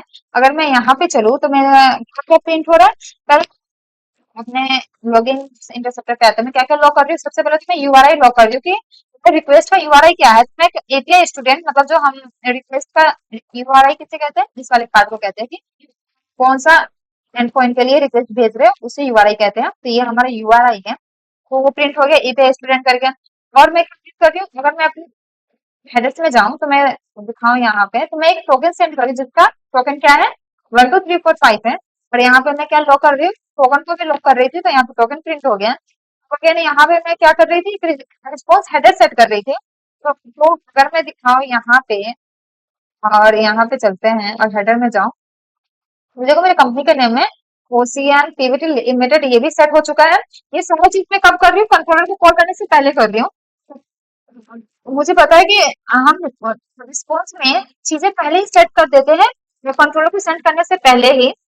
इसलिए मैं इसको पहले ही सेट कर दे रही हूँ, क्योंकि ये एम्प्टी ऑब्जेक्ट है। हमें पता है एचटीटीपी रिस्पॉन्स हमें जो टॉमकैट देता है, एचटीटीपी रिस्पॉन्स वो हमें एम्प्टी देता है, उसमें हम इजीली वैल्यू सेट कर सकते हैं। तो उसको मैं यहाँ पे भी सेट कर सकती हूँ, बाकी कंट्रोलर को पास कर दूंगी वही सेम ऑब्जेक्ट, तो उसमें उसको जो बाकी चीजें ऐड करनी होगी वो पे कर सकता है। बॉडी ऐड करनी हो और हेडर्स में कुछ ऐड करना हो तो कंट्रोलर को करना है, या फिर हम वो चीजें यहाँ पे भी अपनी तरफ से, अगर मुझे कुछ ऐड करना है रिस्पॉन्स में, तो मैं इस एम्प्टी ऑब्जेक्ट रिस्पॉन्स ऑब्जेक्ट में ऐड कर सकती हूँ। तो जो मैंने कर दिया, एक हेडर ऐड कर दिया जो कि मुझे यहाँ पे दिख रहा है। और ये सारी चीजें क्या बाय डिफॉल्ट हमारा स्क्रीन ऐड करके देता है। एचटीटीपी जो होता है ना, वो उसमें ये सारी चीजें वो इनबिल्ट रहती है, मतलब ये सारी चीजें हमें अलग से करने की जरूरत नहीं पड़ती है। अगर ना भी करें, स्माइली ऐड कर देता है, जैसे कंटेंट लेंथ, डेट, कौन सा डेट को हमने रिस्पॉन्स को भेजा था, ये सारी चीजें हमारे लिए वो कर देता है। लेकिन अब क्या क्या चीज, ये तो देख लो। अब मैं क्या चेक कर रही थी, यहाँ पे हैंडलर मेथड का यूज करके मैं क्या क्या यहाँ चीजें प्रिंट कर रहे थे। मैं अपना बिन कंट्रोलर प्रिंट कर रही थी कि कौन सी कंट्रोलर के लिए रिक्वेस्ट आई है। तो यहाँ पे देखो पूरा मुझे इन्फॉर्मेशन मिल रहा है कि com dot example dot interceptor demo के अंदर हमारा स्टूडेंट कंट्रोलर के लिए कॉल आया था। तो मुझे एग्जैक्ट नाम भी मिल रहा है कि जो ये रिक्वेस्ट आई है वो कौन से कंट्रोलर के लिए आई है। और यहाँ पे मुझे कंट्रोलर के अंदर कौन से मेथड के लिए रिक्वेस्ट आई है वो भी बता रहा है। क्रिएट स्टूडेंट के लिए कॉल आई है, क्रिएट स्टूडेंट के लिए कॉल आई है। ये रहा हमारा स्टूडेंट, तो ये हमारा क्रिएट स्टूडेंट, क्योंकि पोस्ट रिक्वेस्ट का कौन से मेथड को कॉल करता है, हमारे क्रिएट स्टूडेंट को कॉल करता है। और इसके अंदर में क्या प्रिंट कर रही थी, कंट्रोलर कोड, इसलिए इसमें कंट्रोलर कोड भी प्रिंट कर दिया। तो समझ आया कि ये कैसे काम कर रहा है। ओके, ये तो हो गया हमारा लॉगिन। हमने समझ लिया कि कितना स्पेसिफिक चीजें हम कर सकते हैं, मतलब हम अपने इंटरसेप्टर में हम अपने कंट्रोलर का नाम भी लॉक कर सकते हैं और मेथड का नाम भी लॉक कर सकते हैं। इसका यूज करके काफी चीजें परफॉर्म कर सकते हैं। फॉर एग्जाम्पल, अगर मुझे कुछ ऐसा ऑथराइजेशन परफॉर्म करना है या फिर कुछ चीजें परफॉर्म करनी है जो कि मेथड स्पेसिफिक हो या फिर कंट्रोलर स्पेसिफिक हो, तो यहाँ पे मैं अपना फर्दर जो भी मुझे लॉक करना है, मुझे लॉगिन सारे मेथड के लिए नहीं करना, मुझे कुछ स्पेसिफिक मेथड को ही लॉक करना है। तो यहाँ पे मैं लिख सकती हूँ, अगर मेरा मेथड डॉट क्रिएट स्टूडेंट है तो उसमें की चीजें लॉक कर दो, या फिर एक स्पेसिफिक कंट्रोलर को अगर मुझे लॉक करना है, उसके मेथड को लॉक करना है। फॉर एग्जाम्पल, यहाँ पे बहुत सारे कंट्रोलर होंगे, स्टूडेंट का कंट्रोलर होगा, टीचर का कंट्रोलर होगा, स्टाफ का कंट्रोलर होगा, बहुत सारे कंट्रोलर होंगे। तो मुझे चाहिए कि मैं सिर्फ स्टूडेंट के कंट्रोलर को लॉक करूँ, तो यहाँ पे मैं वो भी स्पेसिफिक चीजें और लॉक कर सकती हूँ। अगर कंट्रोलर का नाम, अगर स्टूडेंट कंट्रोलर है तो उसको लॉक करो, अदरवाइज बाकी चीजों को लॉक मत करो। ये हमारा आफ्टर कंप्लीशन का है। इसमें तो मैं ऐसे कुछ भी लिख दी, इसमें आप लिख सकते हैं जो भी चीजें मुझे कंट्रोलर के बाद कुछ ऐसा स्पेसिफिक चीजें जो मुझे कंट्रोलर के बाद को करनी है वो मैं लिख सकती हूँ। फॉर एग्जाम्पल, जो भी मुझे रिस्पॉन्स आ रहा है तो उस रिस्पॉन्स से मैं गेट स्टेटस करके कि कौन सा स्टेटस मुझे रिटर्न हो रहा है, कौन सा हेडर मुझे रिटर्न हो रहा है, ये सारी चीजें मैं यहाँ पे प्रिंट करके देख सकती हूँ। हेडर में भी कंपनी का नाम है तो यहाँ पे कंपनी को ही प्रिंट करके देखते हैं। ये काम हम लोग कर सकते हैं जब हमारा कंट्रोलर कॉल हो चुका है। वो रिस्पॉन्स वापस कहाँ जा रहा है, हमारे क्लाइंट को जाने से पहले अगर मुझे कुछ चीजें लॉ करनी है तो मैं यहाँ पे वो कर सकती हूँ। अगर मैं इसको वापस से चलूँ और इसको रिटर्न करके दिखाऊं, तो मतलब समझ जाओ कि इंटरसेप्टर में हम कितने बहुत ही स्पेसिफिक चीजें कर सकते हैं, जो कि हम अभी तक फिल्टर में जो काफी जेनरिक चीजें कर पा रहे थे, हमें पता ही नहीं था कौन सा कंट्रोलर कॉल हो रहा है, कौन सा मेथड कॉल हो रहा है। और जो और हम काफी जेनरिक चीजें परफॉर्म कर रहे थे वहाँ इंटरसेप्टर में काफी स्पेसिफिक चीजें परफॉर्म कर सकते हैं अपने बिजनेस लॉजिक के अकॉर्डिंग। अभी एक चीज मैं दिखाऊंगी, पहले इस पर कॉल करते हैं, देखते हैं कि तो क्या है। तो ओके, ये मुझे नल रिटर्न कर रहा है क्योंकि कंपनी नाम का कंपनी स्पेलिंग गलत होगा। अगर मैं यहाँ पे आऊँ अपने लॉगिंग इंटरसेप्टर में तो मैंने कंपनी का नाम क्या लिखा है, कंपनी COMPANY, और यहाँ पे मैंने मेरा हेडर पे कंपनी का नाम क्या है, COM, स्पेलिंग मिस्टेक है इसलिए, क्योंकि उसको कंपनी नाम का कोई हेडर मिला नहीं तो इसलिए मुझे नल रिटर्न कर दिया। और कंट्रोलर कॉल होने के बाद हमारा लास्ट में कंप्लीशन वाला चल होगा ये वाला, इंटरसेप्ट कंप्लीटेड, तो यहाँ पे इंटरसेप्ट कंप्लीटेड रिटर्न कर दी। और लास्ट में मैं क्या कंपनी के नाम लॉ कर रही थी, जो कि हुआ नहीं क्योंकि कंपनी नाम कोई हेडर एग्जिस्ट नहीं करता है। ठीक है, ये फ्लो समझ आ गया। और देखते हैं कि और क्या क्या एक इंटरसेप्टर बनाते हैं ऑथराइजेशन करके, और उसको देखते हैं। एक नया जावा क्लास बनाते हैं और इसका नाम ऑथेंटिकेशन और ऑथेंटिकेशन इंटरसेप्टर। इसका एक क्लास बनाते हैं। अगेन हमें यहाँ पे किसको इम्प्लीमेंट करना होगा, इम्प्ली इंटरसेप्टर को मुझे यहाँ पे करना होगा। ठीक है, मुझे यहाँ भी क्या क्या चीजें परफॉर्म कर सकते हैं, अगेन मुझे अपने प्री को ओवरराइड करना होगा। अब यहाँ पे क्या क्या चीजें कर सकते हैं, मुझे अगर कुछ जो भी यही सेम चीज है जो हम फिल्टर में करे थे, यही ऑथेंटिकेशन चेक इंटरसेप्टर में भी कर सकते हैं। फॉर एग्जाम्पल मैं टोकन को सेंड करी और टोकन का टाइप मैच करके देखूंगी, अगर टोकन का टाइप मैच नहीं हुआ तो मैं रिटर्न, अगर फॉर एग्जाम्पल मैं कोई एक बात करके दिखाती हूँ। अगर मेरा token type request dot token string token equal to request dot get token get header request dot get, अरे यार, request dot get header, और यहाँ से अगर मैं टोकन लूं और यहाँ यहाँ से कर सकती हूँ इफ अगर टोकन नल हुआ, if token equal to null, या फिर टोकन का टाइप मैच नहीं किया, मतलब जो हम टोकन एक्सपेक्ट कर रहे थे वो टोकन मैच नहीं हुआ, उस केस में तो मुझे क्या रिटर्न कर दो, फॉल्स रिटर्न कर दो। हम रिटर्न कर देंगे फॉल्स। इसका फॉल्स रिटर्न करने का मतलब क्या हुआ, क्योंकि आगे फिर नेक्स्ट इंटरसेप्टर को या फिर नेक्स्ट कंट्रोलर कॉल करेगा ही नहीं, तो यहीं से तो रिटर्न हो जाएगा। तो ऐसे हम चेक कर सकते हैं। अदरवाइज हम क्या करवा सकते हैं, return true, return TRUE, return true कर सकते हैं। यहाँ पे देख सकते हैं इफ टोकन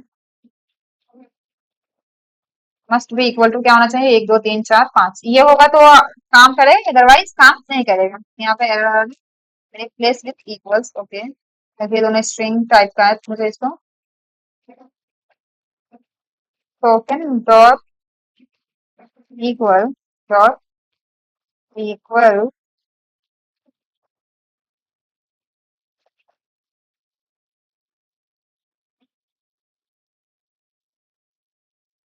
इक्वल्स, और इक्वल के स्पेलिंग गलत हो गई है।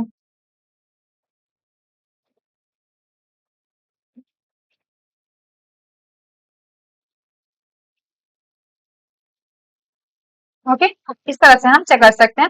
रिटर्न फॉल्स मतलब वहीं से हमें अनऑथराइज्ड रिटर्न कर देगा। यहाँ पे मैं सेट कर सकती हूँ, फॉल्स रिटर्न करने से पहले मैं रिस्पॉन्स में सेट कर दूंगी, रिस्पॉन्स डॉट सेट, तो क्या सेट कर सकती हूँ, सेट स्टेटस डॉट, क्या स्टेटस सेट कर सकती हूँ, अनऑथोराइज, नहीं, सेट स्टेटस हमें पता है कि अगर वो इनवैलिड है, इनवैलिड यूजर है, तो हम उसके लिए कौन सा स्टेटस लेते हैं, यूजर 101। लेकिन अगेन ये कॉल कब होगा, तो ये हमने एक नया ऑथेंटिकेशन इंटरसेप्टर बनाया है और इसको अभी हमने रजिस्टर नहीं किया है, तो ये इसको हम जो स्ट्रिंग एबीसी है, इस इंटरसेप्टर को इग्नोर कर देगा और इसको कॉल नहीं करेगा। तो अगर मैं फॉर एग्जांपल इसको मैं कुछ और भी लिखती हूँ, कुछ मान लो टोकन हमारा 2 3 है, कुछ गलत टोकन लिखती हूँ और इसके बाद भी अगर मैं इसे कॉल करूंगी तो देखना इसे इग्नोर कर देगा। अगर मैं यहाँ पे आऊँ इसे रीरन करूँ ऑथेंटिकेशन फिल्टर में और यहाँ पे आती हूँ, इसको अगर मैं सेंड करूँ तो देखो कोई भी एरर नहीं आया, जैसे काम कर रहा था वैसे ही काम किया, बॉडी में भी स्टूडेंट क्रिएटेड आ गया क्योंकि हमारा ऑथेंटिकेशन फिल्टर इंटरसेप्टर रिकॉग्नाइज ही नहीं हुआ, इग्नोर कर दिया क्योंकि उसको हमने यहाँ पे कॉन्फ़िगरेशन फाइल में से रजिस्टर नहीं किया था। और मुझे उसे भी रजिस्टर करना होगा अपने ऑथेंटिकेशन फिल्टर को, तो मैं कैसे कर सकती हूँ यहाँ पे अगेन सेम पब्लिक, यहाँ पे इसको रजिस्टर करना होगा पब्लिक, हमारा क्या नाम है ऑथेंटिकेशन इंटरसेप्टर, इसको हम कुछ भी नाम दे देते हैं इंटरसेप्टर ही लिख देते हैं। और यहाँ पे आते हैं, इसको यहाँ पे हमें क्या करना होगा, रिजेक्ट करना होगा। तो अगेन ऑथेंटिकेशन फिल्टर इंटरसेप्टर, और यहाँ पे इंटरसेप्टर करके यहाँ पे आएंगे अब this dot interceptor equal to interceptor, और यहाँ पे मैं इसको फाइनली रजिस्टर कर दूंगी, रजिस्ट्री डॉट एड इंटरसेप्टर, और यहाँ पे मैं अपने इंटरसेप्टर को रजिस्टर कर सकती हूँ। अब आज रजिस्टर हो गया मेरा ऑथेंटिकेशन फिल्टर। हम अपने ऑथराइजेशन इंटरसेप्टर में क्या कर रहे हैं, यहाँ पे हम ऑथेंटिकेशन चेक कर रहे हैं। अगर हम उसी रिक्वेस्ट को आगे कंट्रोलर को पास करेंगे, अगर वो यूजर वैलिड है तो यहाँ पे हम क्या कर रहे हैं, जो भी हमें टोकन मिल रहा है उसको मैं यहाँ पे गेट कर रही हूँ और यहाँ पे एक चेक लगा रही हूँ। अगर टोकन नल है या फिर जो टोकन है उसकी वैल्यू ये नहीं है, वहीं से ये स्टेटस रिटर्न हम स्टेटस ऑब्जेक्ट में क्या सेट कर दे रहे हैं, स्टेटस कोड 401 क्या कौन सा स्टेटस कोड होता है, ये बताता है अनऑथोराइज्ड है, जो यूजर है वो अनऑथोराइज्ड है, तो हमें एक वो मिल जाएगी, रिस्पॉन्स रिटर्न हो जाएगी अनऑथोराइज्ड करके, और आगे हम यहाँ पे क्या रिटर्न कर देंगे, फॉल्स कर देंगे। ये रिटर्न फॉल्स करने का क्या मतलब है, अब इसके आगे हम अपना लॉजिक मतलब दूसरे इंटरसेप्टर को कॉल नहीं करेंगे या फिर कंट्रोलर को कॉल नहीं करेंगे, यहीं से हमारा रिस्पॉन्स बैक हो जाएगा क्लाइंट को। अदरवाइज अगर वो जो यूजर है वो वैलिड है तो ये इफ कंडीशन रन नहीं होगी और डायरेक्ट रिटर्न ट्रू हो गया। रिटर्न ट्रू का मतलब क्या है कि अब नेक्स्ट इंटरसेप्टर को कॉल करो अगर चेन में है तो, अदरवाइज कंट्रोलर को कॉल करो। ठीक, तो ये ऑथराइजेशन लॉजिक है। अगर मैं इसको दिखाऊं प्रिंट करके ये कैसे काम कर रहा है, तो अगर मैं चलो इसे रीरन कर रहे हैं और यहाँ पे आते हैं अपने पोस्टमैन पे, और यहाँ पे मैं क्या करूंगी, एक टोकन भेज रही हूँ 1 2 3 4 5 करके, और मेरा अगर मुझे ऑथराइज रहना है, अगर मैं एक वैलिड यूजर हूँ तो मेरा टोकन क्या होना चाहिए 1, यहाँ पे आऊं तो मेरा टोकन क्या एक्सपेक्टेड है 1 2 3 रिटर्न करना, लेकिन मैं क्या टोकन भेज रही हूँ 1 2 3 4 5, तो मुझे ये बोल देगा कि मैं ऑथोराइज नहीं हूँ। तो इसको अगर मैं सेंड करूँ, मुझे एक एरर आनी चाहिए 401 करके एरर आ रही है जो कि बोल रहा है कि मैं जो हम रिटर्न करे थे वो वहीं से रिटर्न हो जा रही है। और अगर मैं दिखाऊँ तो क्या क्या रन हुआ, मेरा कंट्रोलर रन नहीं हुआ है। अगर मैं यहाँ पे आऊँ तो मेरे जो पोस्ट मैपिंग जो मैं स्टूडेंट क्रिएटेड कर रही थी वो मुझे रन कंट्रोलर तक वो पहुंचा ही नहीं। क्या क्या रन हुआ, ऑथेंटिकेशन इंटरसेप्टर में वो एंटर किया होगा और इंटरसेप्टर से वापस आ गया होगा। अगर मैं ऑथेंटिकेशन इंटरसेप्टर में चलूँ तो ये कहाँ पे गया होगा, प्री हैंडल पे गया होगा, और वहां पे हमने रिस्पॉन्स में क्या ऐड कर दिया, स्टेटस कोड में 401, तो ये 401 फिर आगे रिटर्न फॉल्स कर दिया, तो ये यहीं से रिटर्न कर जाएगा, नेक्स्ट को कॉल नहीं करेगा। तो अगर मैं चलो अपने मेन पे आती हूँ और इसको मैं वापस से रीरन करती हूँ और देखते हैं कि क्या ये हमारा ऑथेंटिकेशन काम कर रहा है नहीं कर रहा है, तो इसको स्टॉप पे रीरन करते हैं। अगर मैं ये रिक्वेस्ट भेजती हूँ पोस्ट रिक्वेस्ट, अगर मैं टोकन 1 2 3 4 5 भेज रही हूँ तो वो मुझे क्या कह देगा, मैं अनऑथेंटिकेटेड हूँ, क्योंकि टोकन क्या एक्सपेक्टेड है 1 2 3 2 3 एक्सपेक्टेड है। ये देखो अगर मुझे ऑथेंटिकेट रहना है तो ये टोकन से मैच होना चाहिए, लेकिन मेरा टोकन कुछ और है, तो ये मुझे क्या रिटर्न कर देगा 401। इसका क्या मतलब है कि मैं ऑथोराइज नहीं हूँ, ऑथेंटिकेट नहीं हूँ, जो कि हम यहाँ पे प्रिंट कर देते हैं। अगर मैं फ्लो देखूँ तो सबसे पहले क्या हुआ होगा, हमारा रिक्वेस्ट कहाँ गया, वो लॉगिन इंटरसेप्टर में गया होगा। लॉगिन इंटरसेप्टर में हम क्या कर रहे हैं, सबसे पहले हम एक यूआरआई प्रिंट करा रहे हैं, टोकन प्रिंट करवा रहे हैं जो कि हमारा 2 3 4 5 है जो यूजर सेंड कर रहे हैं। फिर यहाँ पे मैं कंपनी का नाम सेट कर रही हूँ हेडर में, रिस्पॉन्स हेडर में, और उसके बाद क्या कॉल हुआ होगा, यहाँ पे नेक्स्ट रिटर्न ट्रू का मतलब नेक्स्ट इंटरसेप्टर को कॉल करो, तो इसका नेक्स्ट इंटरसेप्टर कौन होगा, हमारा ऑथेंटिकेशन इंटरसेप्टर। रिक्वेस्ट यहाँ आई होगी, यहाँ पे हमने क्या किया, यहाँ पे हमने ऑथेंटिकेशन चेक किया, यहाँ पे क्या करना होगा हमें, यहाँ पे आया मैंने चेक किया कि अगर मेरा टोकन की वैल्यू नल है या फिर ये है, तभी मैं उसको अगर मेरे टोकन की वैल्यू नल है और या फिर टोकन की वैल्यू अगर ये नहीं है 1 2 3 2 3, तो रिटर्न स्टेटस कोड में मैंने क्या सेट कर दिया 401। इसका मतलब है कि ये जो यूजर है वो ऑथोराइज ऑथेंटिकेट नहीं है और मैंने यहीं से रिटर्न पॉज कर दिया यहाँ, मतलब अब इसके आगे कॉल नहीं जाएगा, कंट्रोलर तो कॉल नहीं जाएगा, ये यहीं से रिटर्न हो जाएगा। अगर ये सब सही रहता तो मेरा रिटर्न ट्रू हो जाता, लेकिन क्योंकि मेरा टोकन इस टोकन से मैच नहीं कर रहा, तो वो मुझे अन ऑथेंटिकेट कर दे रहा है और इस वजह से मैं यहीं से वापस रिटर्न हो जा रही। तो देख रहे हो यहीं तक बस चला और उसके आगे वापस से रिस्पॉन्स क्या होगा, यहाँ पे देखो ऑथेंटिकेशन इंटरसेप्टर में एंटर किया होगा, यहाँ पे अनऑथराइज्ड होगा तो इसने इसे रिटर्न कर दिया होगा, वापस से ये कहाँ गया होगा, हमारे लॉगिन इंटरसेप्टर में, वहां पे ये मेथड का कॉल हो गया था। अब क्या कॉल होगा, हमारा आफ्टर कंप्लीशन वाला मेथड कॉल होगा और वहां पे मैंने क्या प्रिंट कर रखा है, इंटरसेप्टर कंप्लीटेड, तो मुझे इंटरसेप्टर कंप्लीटेड लिख दिया और मैं वापस से मेरा जो भी रिस्पॉन्स था ये मुझे यहाँ पे प्रिंट हो गया, जो कि मैंने क्या कुछ वैसे कुछ रिस्पॉन्स भेजा नहीं था, सिर्फ 401। और यहाँ पे मैं एक हेडर सेट कर रही थी, तो अगर मैं यहाँ पे हेडर पे जाऊँ तो क्योंकि मैं कंपनी का नाम अपने लॉगिन फिल्टर में सेट करी थी, तो कंपनी का नाम ऐड हो गया होगा। तो समझ आ रहा है फ्लो कैसा होगा। फ्लो कुछ ऐसा है कि इंटरसेप्टर पहले इंटरसेप्टर 1 पे गया, उसका प्री मेथड कॉल हुआ होगा, उसने अगर वहां पे सब कुछ सही होगा तो वो नेक्स्ट इंटरसेप्टर के प्री मेथड को कॉल किया होगा। अगर वहां पे हमारे ऑथेंटिकेशन प्री मेथड में क्या है, ऑथेंटिकेशन प्री मेथड में हम क्या कर रहे हैं, ऑथेंटिकेशन चेक करें, अगर यूजर ऑथेंटिकेट नहीं है तो हम उसे वहीं से रिटर्न कर दे रहे हैं, तो वापस से रिस्पॉन्स कहाँ जाएगा, हमारे लॉगिन फिल्टर के आफ्टर कंप्लीशन मेथड में जाएगा और फिर यहाँ से वो रिटर्न हो जाएगा क्लाइंट को। तो ये फ्लो रहता है। अब यहाँ पे आता है कि अगर फ्लो देखे तो यहाँ पे रैंडम इंटरसेप्टर कॉल हो रहा है, सबसे पहले लॉगिन इंटरसेप्टर कॉल हुआ, उसके बाद ऑथेंटिकेशन फिल्टर कॉल हो रहा है।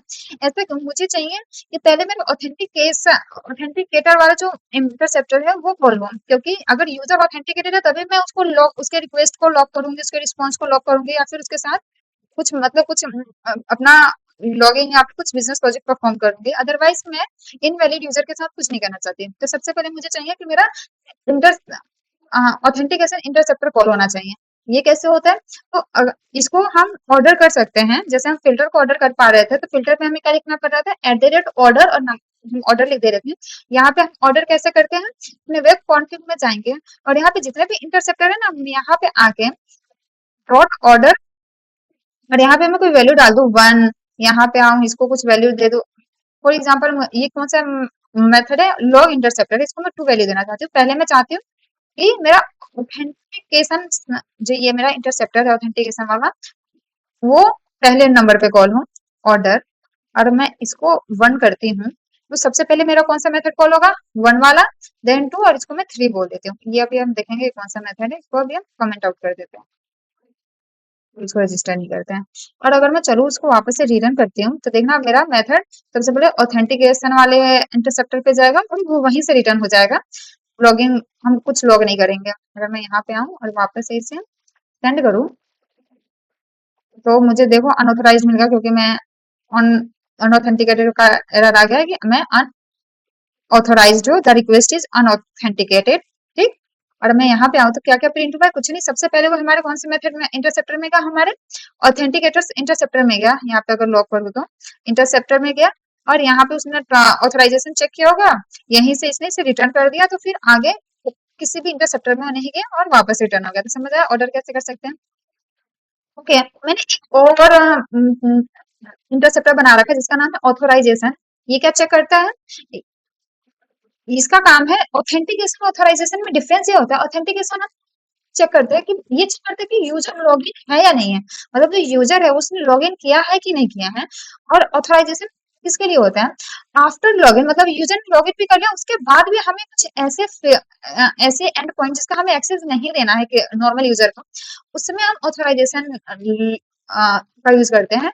कुछ पर्टिकुलर लोगों को ही, फॉर एग्जाम्पल एडमिन को ही हम एक चीज का एक्सेस देना चाहते हैं, कि एंड पॉइंट का एक्सेस देना चाहते हैं, तो हम वहां पे ऑथराइजेशन इंटरसेप्टर चेक करते हैं कि जो यूजर ट्राई कर रहा है इस एंड पॉइंट को एक्सेस करना, क्या वो ऑथोराइज्ड है, मतलब वो इस वो एक्सेस कर सकता है नहीं कर सकता है, तो उस चीज को हम यहाँ पे चेक कर सकते हैं। तो फिर यहाँ पे मैं ऑथराइजेशन का कैसे कर रही हूँ, सेम वही अपना ऑथराइजेशन इंटरसेप्टर बनाया और मैंने इंप्लीमेंट किया हैंडल इंटरसेप्टर, प्री हैंडलर को ओवरराइड किया, और यहाँ पे क्या कर रही हूँ मैं, बस ये अगर हेडर से कुछ मुझे रोल आ रहा होगा, है ना, हेडर, मैं हेडर से वो रोल गेट कर रही हूँ और देख रही हूँ कि अगर मेरा जो हेडर का रोल है और एडमिन नहीं है, मतलब जो उस एंड पॉइंट को गेट करना चाहता है अगर वो एडमिन नहीं है तो क्या रिटर्न कर दो, स्टेटस कोड 403। अगर यहाँ पे नोटिस करूँ तो मैंने क्या रिटर्न करी, 403। ऑथेंटिकेशन वाले में क्या रिटर्न करी, तो 401। 401 का मतलब होता है मतलब नॉट ऑथेंटिकेटेड, और 403 का मतलब होता है अनऑथोराइज्ड। समझ आया, दोनों स्टेटस कोड। यहाँ पे कभी 401 करूंगी तो वो सही नहीं है। इसका कहने का मतलब है कि तुम ऑथेंटिकेट नहीं हो, लेकिन मैं हो सकता है यूजर ऑथेंटिकेट हो, मतलब उसने लॉगिन किया हो। 403 ये बताता है कि तुम एंड पॉइंट को एक्सेस करने के ऑथोराइज नहीं हो, तुम्हारे पास ये अथॉरिटी नहीं है कि तुम ये एंड पॉइंट एक्सेस करो। ठीक, तो इसलिए हम यहाँ पे 403 इस केस में रिटर्न करना चाहते हैं, तो मैंने वो रिटर्न कर दिया। और रिटर्न फॉल्स। और अगर मैं यहाँ कुछ मैसेज भी सेंड करना चाहूँ फॉर एग्जाम्पल, तो इसको मैं मैसेज में भी यहाँ पे लिख सकती हूँ, res.getRight gate writer dot right करके मैं यहाँ पे कुछ बॉडी भी भेज सकती हूँ। और बॉडी में मुझे क्या भेजना है, राइट। और मुझे बॉडी में फॉर एग्जाम्पल मुझे ये भेजना है कि यू आर नॉट ऑथेंटिकेटेड, तो मैं यहाँ तो मुझे मैसेज में मिल रहा होगा। ठीक है, तो समझ आ गया क्या कर रहे हैं। और अगर वो एडमिन का अगर इक्वल नहीं है तो हम ये रिटर्न कर दे रहे हैं कि तो मतलब अनऑथोराइज्ड हो, अनऑथेंटिकेटेड, अदरवाइज ट्रू कर देंगे तो नेक्स्ट कंट्रोलर को कॉल होगा। और यहाँ पे हम तो अभी नॉर्मल ऑथेंटिकेशन देख रहे हैं, लेकिन ऑथराइजेशन देख रहे हैं, लेकिन मैं इसे method specific end point specific भी बना सकती हूँ। फॉर एग्जांपल मेरे कंट्रोलर में बहुत सारे मेथड हैं, स्टूडेंट में बहुत सारे मेथड होंगे, क्रिएट स्टूडेंट, डिलीट स्टूडेंट, ऐसे करके, है ना। लेकिन मैं चाहती हूँ क्रिएट कोई भी स्टूडेंट कर सकता है अपने आप को, अपडेट वाला मेथड भी कोई भी जो भी ऑथेंटिकेटेड है, जो भी लॉगिन यूजर है, उससे भी ये सारे एंड पॉइंट को एक्सेस कर सकते हैं। लेकिन मैं एक एक्सेस नहीं देना चाहती, फॉर एग्जांपल डिलीट स्टूडेंट का। और डिलीट स्टूडेंट का जो एंड पॉइंट का एक्सेस मैं नहीं देना चाहती, मैं चाहती हूँ कि वो सिर्फ एडमिन के पास रहे। एक एडमिन ही उसे डिलीट कर सकता है, और किसी स्टूडेंट को डिलीट कर सकता है, कोई भी रैंडम स्टूडेंट अपने आप को डिलीट नहीं कर सकता या फिर कुछ नहीं कर सकता है। उस केस में मैं क्या कर सकती हूँ, क्योंकि मुझे पता है इंटरसेप्टर में मैं मेथड को भी एक्सेस कर सकती हूँ। तो मैं इस ऑब्जेक्ट ये हैंडलर का यूज करके मैं अपने मेथड को कॉल करूंगी, डिलीट मेथड का, जो भी डिलीट मेथड होगा, फॉर एग्जांपल डिलीट स्टूडेंट, और यहाँ पे चेक करूंगी इफ, अभी मैं जिस बता रही हूँ कि क्या कर सकती हूँ, इफ फॉर एग्जांपल जिसको मैंने गेट किया method name method name dot equals, अगर मेरे मेथड का नेम डिलीटेड है, मतलब डिलीट स्टूडेंट, अगर ये कोई इस मेथड को कॉल करना चाहता है कोई स्टूडेंट, तो उससे पहले क्या चेक करो, तुम ये चेक करो कि वो ऑथोराइज्ड है या नहीं। ये वाला पार्ट मैं कहाँ डाल दूंगी, Ctrl+X, और यहाँ पे मैं चेक करवाऊंगी कि उससे चेक करो यहाँ पे।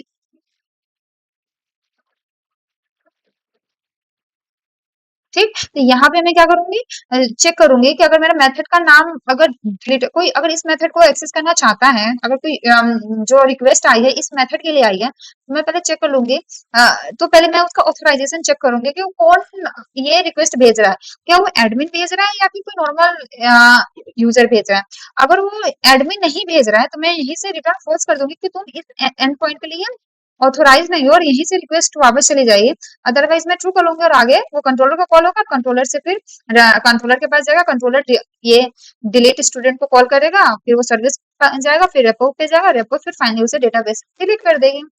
तो समझ आया कि हम यहाँ पे कितना स्पेसिफिक टास्क परफॉर्म कर सकते हैं। यहाँ पे ऑथराइजेशन कितने अच्छे से हम अप्लाई कर पा रहे हैं स्पेसिफिक मेथड पे और स्पेसिफिक कंट्रोलर पे। तो ये सारे यूज केसेस है इसके। अगर मैं इसको वापस से नॉर्मल कर दूं, ठीक, समझ आया कि ऑथराइजेशन कैसे चेक कर रही हूँ मैं। अभी के लिए सिंपल सा कि कोई भी अगर यहाँ जो रिक्वेस्ट आ रही है अगर वो एडमिन नहीं है तो मैं उससे बोल दूंगी अनऑथेंटिकेटेड, अदरवाइज ऑथेंटिकेटेड। तो हमने अभी 3 इंटरसेप्टर बनाए, और मैंने देखा कि हम इंटरसेप्टर को कैसे कर सकते हैं, इसको हम ऑर्डर भी कर सकते हैं कि हम अगर चाहें कि कौन सा ऑथेंटिकेशन पहले इंटरसेप्टर कॉल होना चाहिए, तो उसको मैं ऑर्डर कर सकती हूँ। इसके अलावा और मैं क्या क्या कर सकती हूँ, यहाँ पे मैं ऑर्डर कर रही हूँ, इसको मैं वापस से ले आऊँ, तो इसको मैं क्या ऑर्डर कर दूं, मैं जो ऑथराइजेशन है कब चेक करूँ, पहले मैं क्या चेक करना चाहूंगी कि वो ऑथेंटिकेटेड है कि नहीं है, क्योंकि वो ज्यादा जरूरी है। ऑथेंटिकेटेड है तो फिर मैं चेक करूंगी कि वो ऑथोराइज्ड है कि नहीं है। अगर मान लो किसी एक पर्टिकुलर एंड पॉइंट को अगर वो एक्सेस करना चाहता है तो पहले उसके लिए उसके पास वो राइट है कि नहीं है। अगर वो भी है देन उसके बाद में मैसेज को लॉक करूंगी और कुछ चीजें ऐड करूंगी रिस्पॉन्स में, और ऐसी चीजें समझ आ रहा है। तो इस तरह से मैं ऑर्डर दे सकती हूँ। इसके अलावा मैं क्या कर सकती हूँ, यहाँ पे मैं डॉट एड पाथ पैटर्न, ये इसमें मैं क्या लिख सकती हूँ, मैं ये लिख सकती हूँ something like this API dot star star.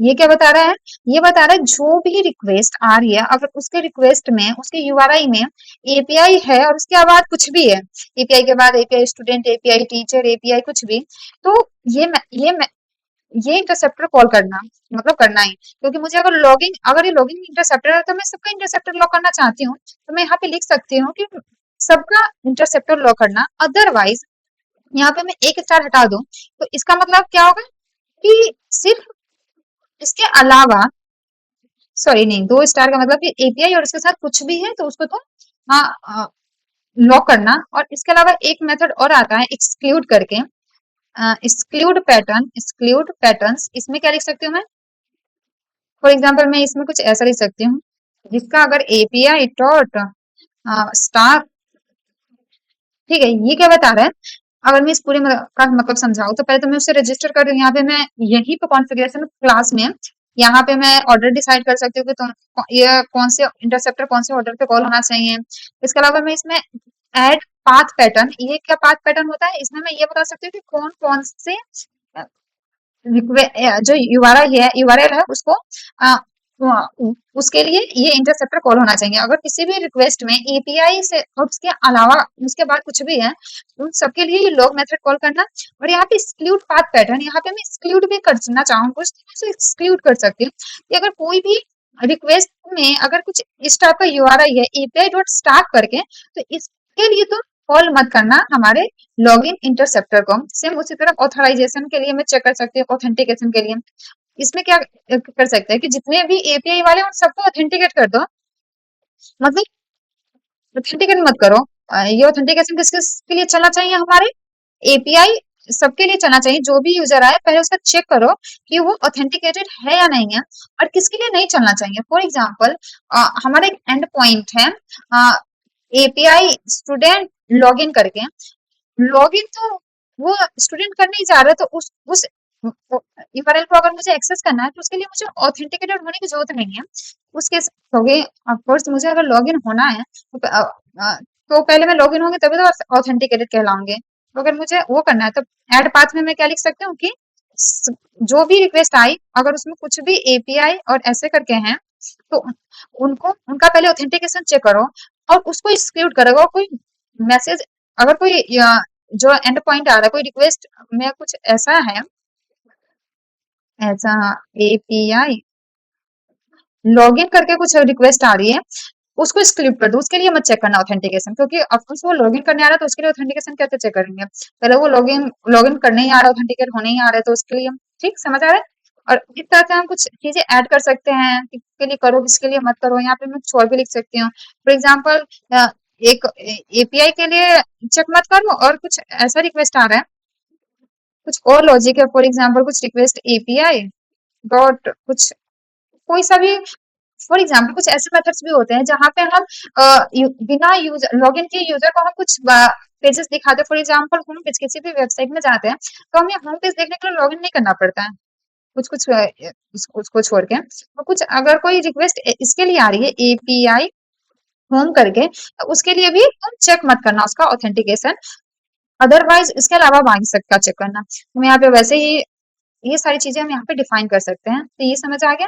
अभी के लिए इसको मैं हटा देती हूँ और देखते हैं कि हमारा ये सारा काम कर रहा है कि नहीं कर रहा है।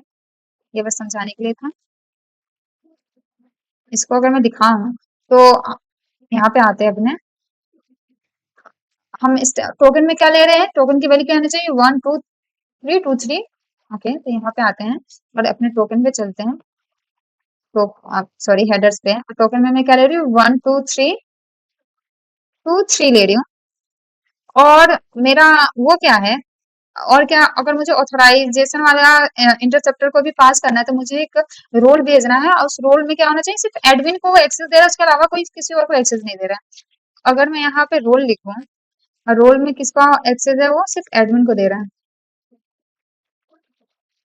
एडमिन। अगर मैं एडमिन बन के इस रिक्वेस्ट को सेंड करती हूँ तो मुझे कुछ एरर नहीं आना चाहिए। इसके लिए सबसे पहले तो हम देखो 200 पास हो गया। अगर मैं यहाँ पे आऊँ अपने बॉडी में तो देखो यहाँ पे स्टूडेंट क्रिएटेड भी हो गया और यहाँ पे सब कुछ काम कर रहा है। सबसे पहले वो कहाँ गया होगा, हमारे ऑथेंटिकेशन इंटरसेप्टर में गया, क्योंकि हमने उसको ऑर्डर क्या दिया है, 1 दिया है, तो सबसे पहले वो हमारे ऑथेंटिकेशन इंटरसेप्टर में गया। फिर क्या किया यहाँ पे, फिर लॉगिन इंटरसेप्टर में गया, वहां पे हमने यूआरआई प्रिंट किया, टोकन प्रिंट किया, हेडर प्रिंट किया, मतलब कंट्रोलर को प्रिंट किया कि कौन से कंट्रोलर के लिए रिक्वेस्ट आई है, कौन से ये सारा प्रिंट किया हमने। उसके बाद कंट्रोलर कॉल, जो कंट्रोलर को कॉल करना था वो कंट्रोलर कॉल किया। उसके बाद वो एक लॉगिन फिल्टर में वापस आई, इंटरसेप्टर को कॉल किया और वहां से फिर हमारे वापस आ गई।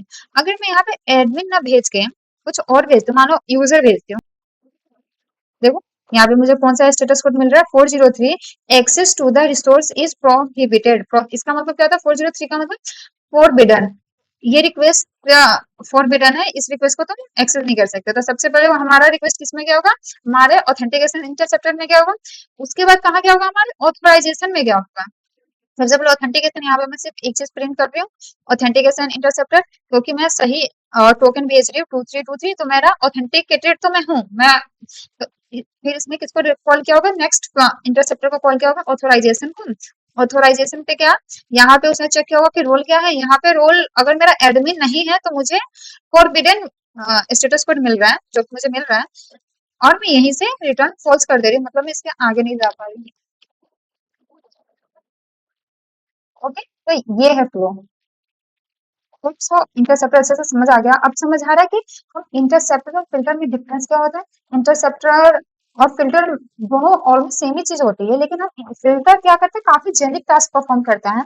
वो टास्क जो हमें सारे कंट्रोलर के लिए सेम चाहिए, कॉमन होते हैं, और वो कोई मेथड स्पेसिफिक या फिर कंट्रोलर स्पेसिफिक नहीं होते हैं।